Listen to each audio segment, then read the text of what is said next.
ایرج میرزا، یکی از جنجالی ترین شعرای سده حاضر.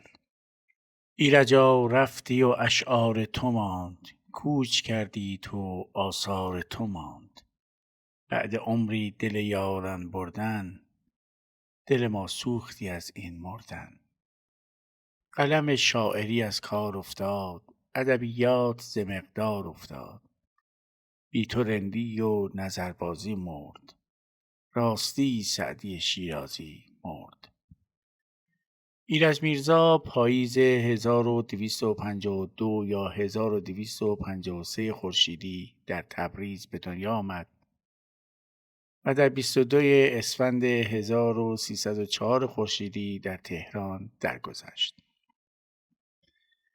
ایرج ملقب به جلال الممالک و فخر الشعرا، از جمله شاعران برجسته ایرانی در عصر مشروطیت، از اواخر دوره قاجار تا اوایل دوره پهلوی و از پیشگامان تجدد در ادبیات فارسی بود. ایرج میرزا در قالب‌های گوناگون شعر سرودی و ارزشمندترین اشعارش مضامین انتقادی، اجتماعی، احساسی و تربیتی دارند. شعر ایرج ساده و روان و گاهی در برگیرنده واژه‌ها و گفتارهای عامیانه است. اشعار او از جمله اشعار اثرگذار بر شعر دوره مشروطیت بود. او فرزند صدرالشعرا غلام حسین میرزا، نوی ایرج پسر فتحعلی شاه و نتیجه فتحعلی شاه قاجار بود. تحصیلاتش در مدرسه دارالفنون تبریز صورت گرفت و در همان مدرسه مقدمات عربی و فرانسه را آموخت.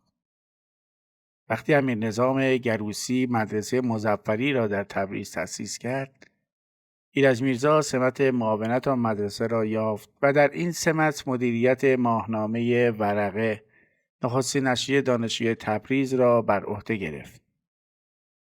در 19 سالگی لقب ایرج ابن صدرالشعرا یافت.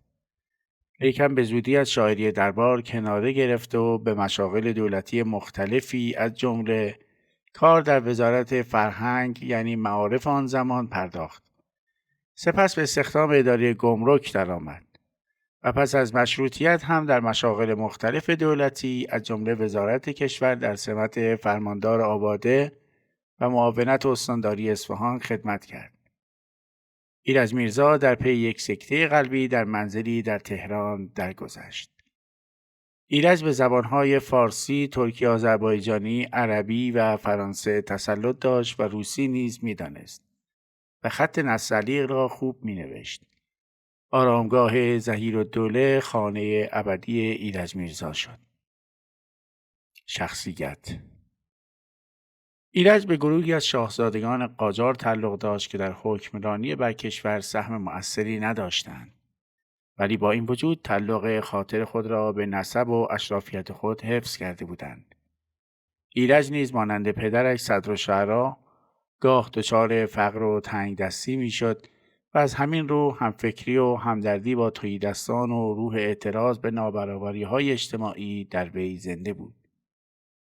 او به سبب خصلت ولخرجی، سفرهای مداوم و تغییر مکرر شغل، برخلاف میل باطنی خودگاه مجبور به مدیحه سرایی اعیان و اشراف میشد، ولی به نحو ملایم اما مؤثر از این کار ابراز دلتنگی و بیزاری مینمود. کسانی که از نزدیک با ایرج ارتباط داشتند گفتند که او در زندگی روزمره مردی متین و موقر بوده و در جمع به لفظ قلم سخن میگفته، اما هنگام حضور در محافل خصوصی و در میان دوستان این حریم به یکبار از بین میرفت و به بزلگویی مبدل میشد. یک پروفسور خاورشناس روسی که در زمان حیات ایرج او را ملاقات کرده درباره او میگوید: مردی بود سیاه سوخته و لاغرندام و متوسط القامه و در رفتار و گفتار شکیبای و بردبار. اشعار ایرج وقتی خودش آنها را میخواند جان میگرفت. دیدگاه سیاسی ایرج به همراه ملک الشعرای بهار بلندترین صدای شعر دوره مشروطه بود. او برخلاف بهار که از زاویه میهن پرستی به مشروطه مینگریست، بیشتر از دیدگاه یک بورژوای اشرافی منتقد روابط اجتماعی بود و ضمن آنکه توده مردم را فاقد شعور سیاسی و درک اجتماعی می‌دانست، دوری از خطر در افتادن با قدرتمندان و پیروی از مصلحت را برای دوستان تجویز می‌کرد. رعایا جملگی بیچارگانند که در فقر و فنا آوارگانند. تمام از جنس گاو و گوسفندند. نه آزادی نه قانون میپسندند. برای همچو ملت همچو مردم نباید کرد عقل خویش را گم. دیدگاه مذهبی. ایرج موضع سختی در برابر حجاب داشته است. این موضوع را میتوان به راحتی در قطعه کاروانسرا یا تصویر زن مشاهده کرد. در جای جای دیوان ایرج از این مقوله سخن رفته و همین موضوع باعث مخالفت دو گروه متفاوت با ایرج و افکار او شده است. گروهی که به دلیل تمایلات مذهبی با ایرج مخالفت اصولی و عقیدتی داشتند و گروهی که به لحاظ سیاسی به دنبال فرصتی برای ضربه زدن به او بودند.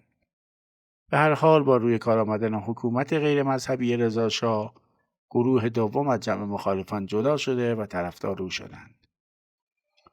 رابطه ایرج با علمای دینی.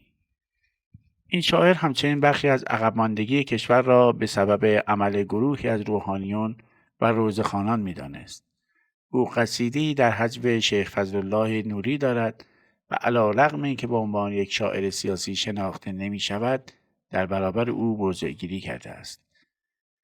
ایرج در هجرنامه مشهور خود به روحانیان قشری و ریاکار به شدت می‌تازد، ولی در عین حال علمای حقیقی را نیز مستثنا می‌کند.